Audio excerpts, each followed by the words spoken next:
God's mercy promises us we will get home. This is what we studied last week. And what this does for us is begins to set up the direction Peter is taking this letter. 1 Peter chapter 1.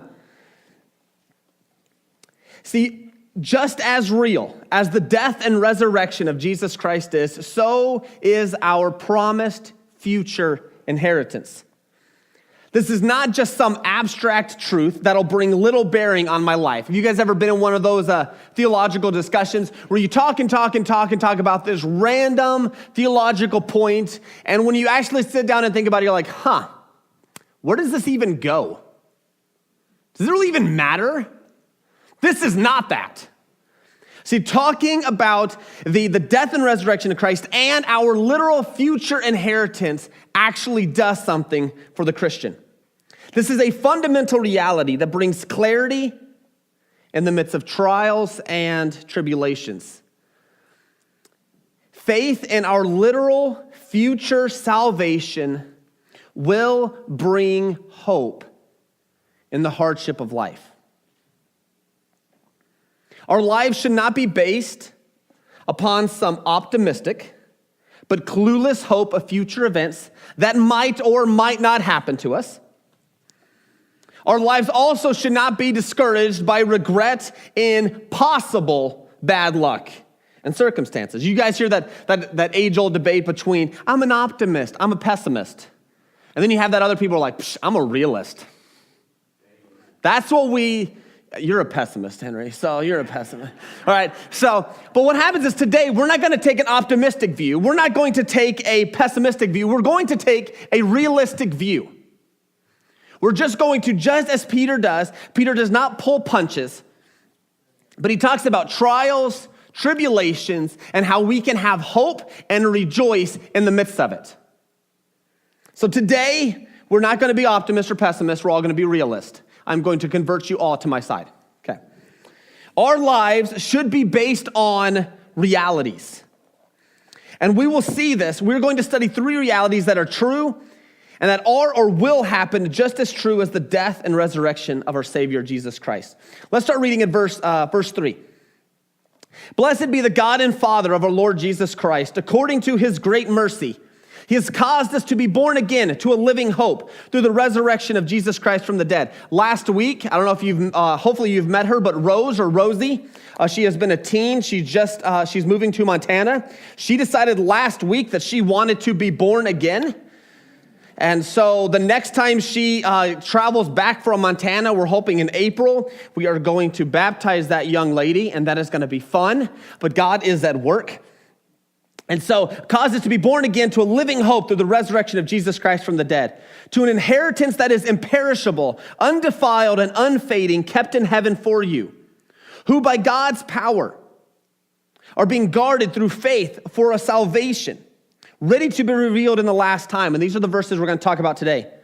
In this you rejoice, though now for a little while, if necessary, you have been grieved by various trials, so that the tested genuineness of your faith, more precious than gold that perishes, though it is tested by fire, may be found to result in praise and glory and honor for the revelation of Jesus Christ.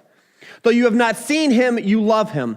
Though you do not now see him, you believe in him and rejoice with joy that is inexpressible and filled with glory, obtaining the outcome of your faith, the salvation of your souls. So the first reality we see is in verses 6 and 7. It's the reality of Christian suffering. This is the lamest point of all. You will suffer.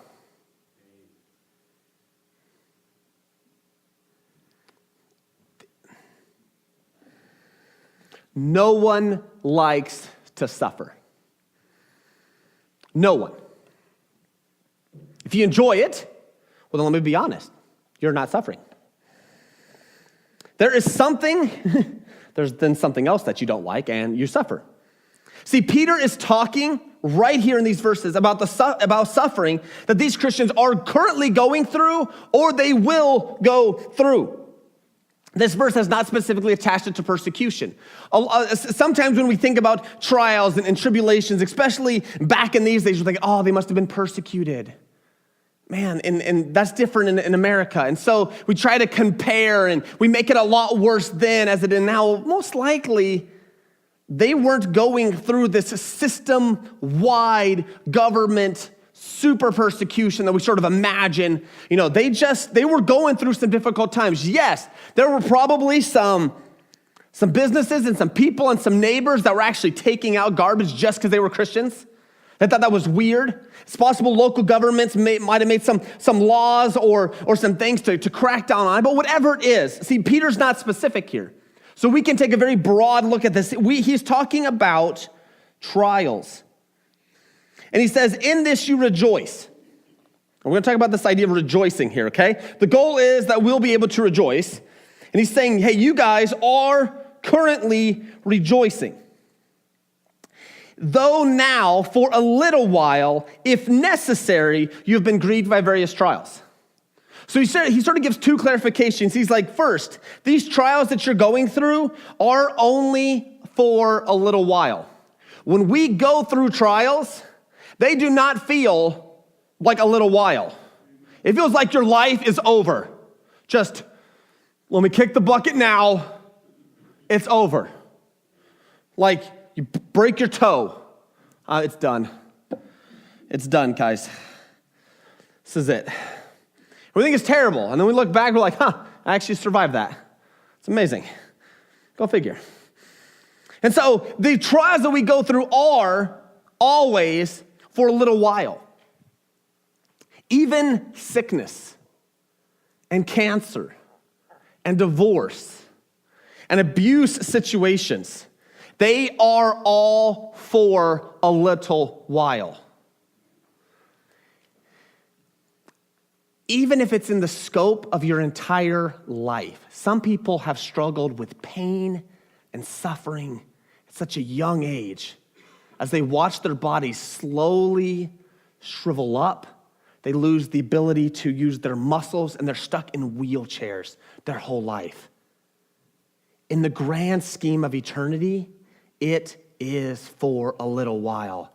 And I don't say that lightly. I have been blessed so far to have only broken bones and broken bones. That's it. Thank the Lord so far. But other people have been suffering. But God says, hey, just for a little while. And then there's this next point, this next clarification he gives. If necessary. Peter is putting suffering under the hand of God. And we're like, suffering is never necessary. Ever. See, why am I going through this? It's hard to say, but God deems it necessary in your life that you go through it. And we're going to see why. We're going to see why here. Because he says, well, wait, so God decides it's necessary if I suffer or not. That sounds really mean. Haven't you guys heard that conversation? Well, I don't believe in God because why does he let bad things happen? Well, do you want God to brain control everybody and make them be good? Oh, well, no, I don't. Well, which one is it? Because, yeah, he could brain control everybody, make us a bunch of mindless robots, and then, yeah, we have this perfect society. But he doesn't do that, does he? So just a question to ask him. When you get in that conversation, well, do you want God just to mind control everybody? Control your every thought and action? Because it is the only way nobody's going to sin. Well, okay. You should come to church on Sunday. Then you just invite them to church, okay? So verse 7. If you don't get that line of argument, I can explain to you here later, all right?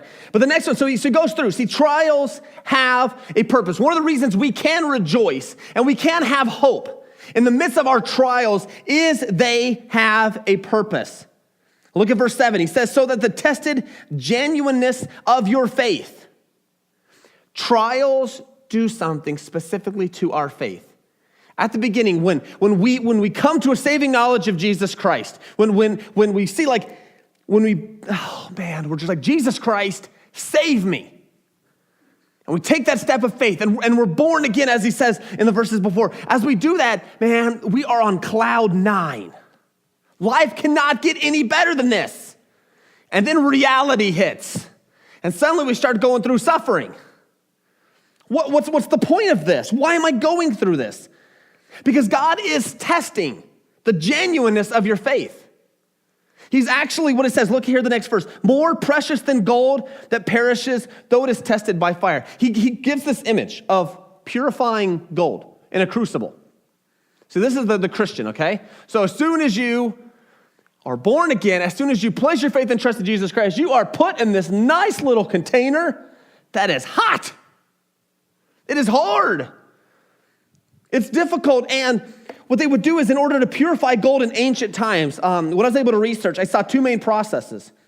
One was they would heat the gold hot enough where then they would pour out the gold and they would leave all the infirmities and the slag behind. That was one way. Another way is what I never realized is, the internet's amazing, okay? Is that silver and gold actually share a lot of similarities. And silver a lot of times will stick around with the gold. And they had this problem when the Romans started mass producing coins. They realized, okay, we have to have gold coins and silver coins. So they figured out a process to separate the gold and the silver even more. They would actually use a lot of salt. And the process would cause, and they would heat it up to just a certain temperature. And as a result of the salt being in there, it would actually create a silver chloride. And then they would practically have like 90% pure gold that they could then use for whatever they wanted. And what was left over was silver. And then they would melt the silver like they melt this, and suddenly they had their silver. You had silver coin, now they can make the silver coins and the gold coins. They were smart. It's pretty cool. So, but why I'm saying this is, and then that process was called salt cementation. It is really easy in suffering to look at others, isn't there? I mean, really easy to look and say, well, why isn't that pastor isn't struggling? It's just what I see, you know? Or why is it that coworker just seems to, everything seems to be going right? Well, when we look at it, we're like, okay, so in one way, God just decided to heat you up real quick. And then them over there, he's slowly heating them up. There's multiple processes. God has different ways that he is purifying gold. He's purifying our faith. He has multiple ways that he's going about doing it. All ends up with the result that our faith is becoming purified and richer and stronger. And what's really cool is he says, your faith, the tested genuineness of your faith, that is more precious than gold. You see what he just says here? Your faith is more precious than gold, because gold in the end will still perish. Your faith, which is more precious. The only thing that is going to be standing at the end of time before Jesus Christ is our faith. We talked about it last week. Our riches are staying here, but will last forever is our faith. It says our faith may be found to result in praise and glory and honor at the revelation of Jesus Christ. And this is the second one we're going to get into, is verse 8. Our second reality. And we're going to get back to this, okay? So sometimes when reading the Bible, we can have a lot of trouble connecting ourselves with the past. All right, it has been about 2,000 years. That's a long time. And at times when we're reading, we're like, yeah, but that's what's going on with their life. They don't really understand what's going on in ours. And what we can have is, you guys see this cool bridge. It's over in Europe. I like bridges. So how do you get from the ancient world to the modern world when it comes to reading the Bible? Have you guys ever felt that? Have you guys ever read something and I know there's some stuff in Corinthians and some other stuff, you're like, they were really fighting over headdresses and stuff? Yeah. Huh. They were really fighting over bacon? Yeah. Huh. I like bacon. I don't get it. So we have a hard time bridging this gap sometimes.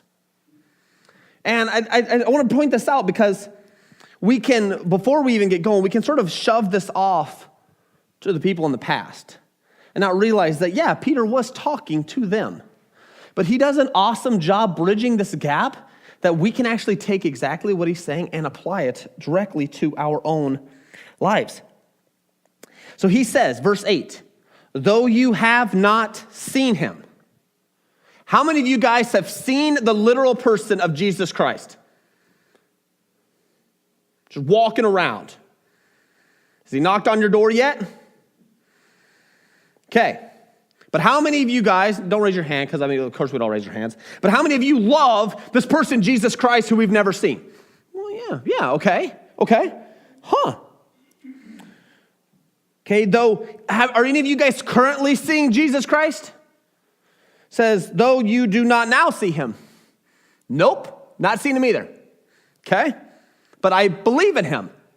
Says you believe in him. And rejoice with joy that is inexpressible and filled with glory. Your singing this morning sounded awesome. Awesome. We just got to move you guys up like 2 more rows.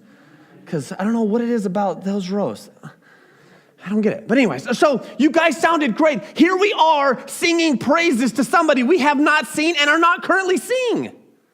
It's sort of crazy. But we all believe in him. We all rejoice in him, just like them. They had never seen Jesus Christ. They weren't now then seeing Jesus Christ. It's the same as us. We haven't seen Jesus. Yet we believe in him, yet we love him, yet we rejoice. We sing, we share our joy that is so oftentimes inexpressible. Have you guys ever sang, got the tingles? It's hard to describe. But when I sing and the words hit me, I feel like I sort of get like goosebumps or something. It's hard to explain, but it's like your body and your heart and your soul is trying as hard as it can to sing praises. You don't really have words to explain it. You just want to, And here's this group of people. This is the reality of the Christian faith is. We don't see him, yet we believe in him.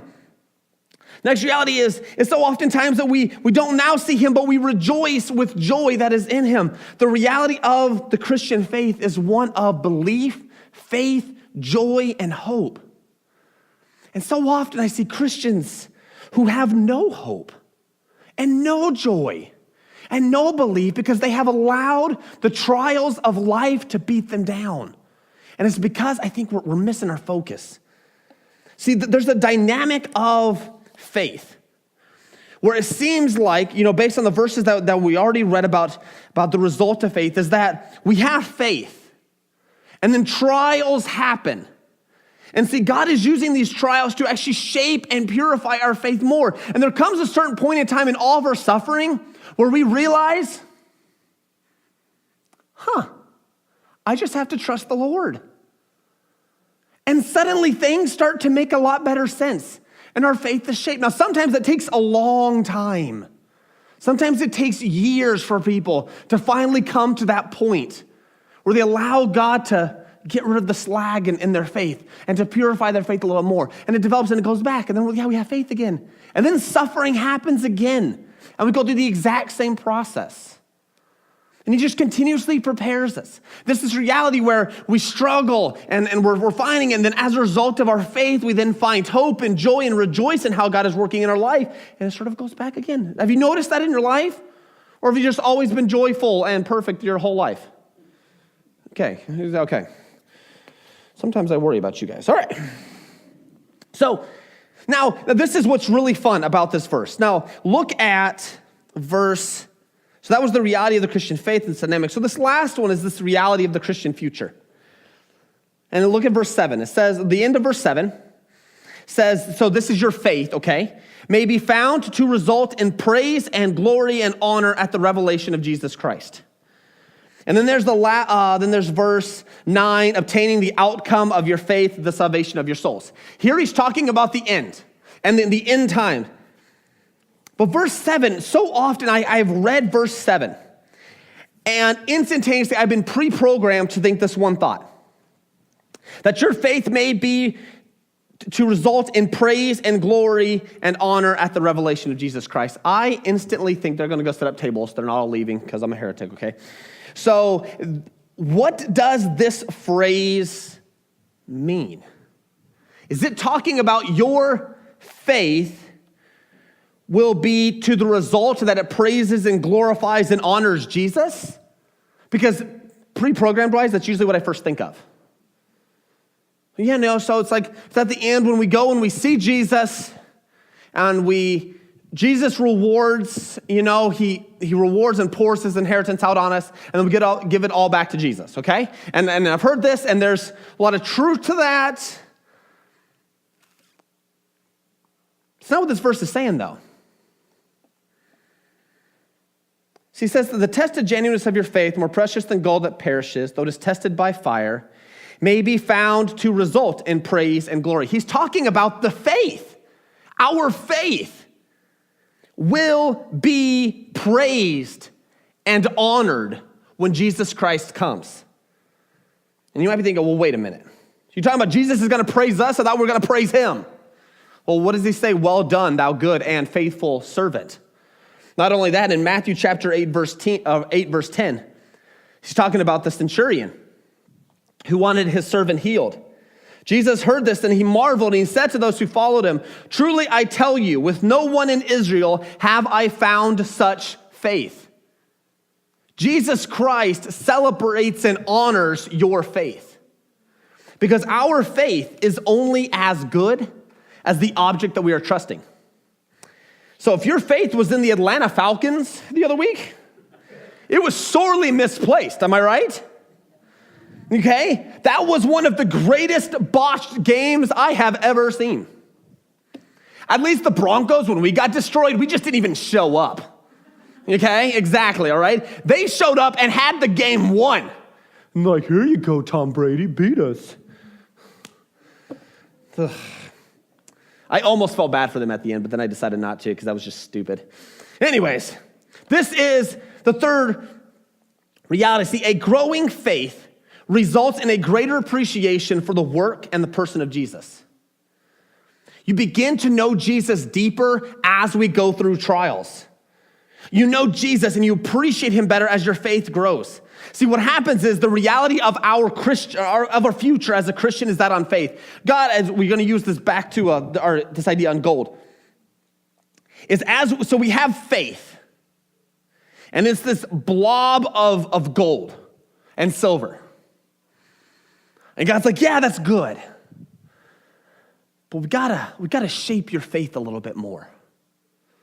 And so we start going through trials and hardship, and he takes us and he puts us in the crucible and he melts us and he pours us out. And I don't know about you, but getting burned and melted into molten lava would not be a fun experience. And then he takes us back out again. He starts to shape us.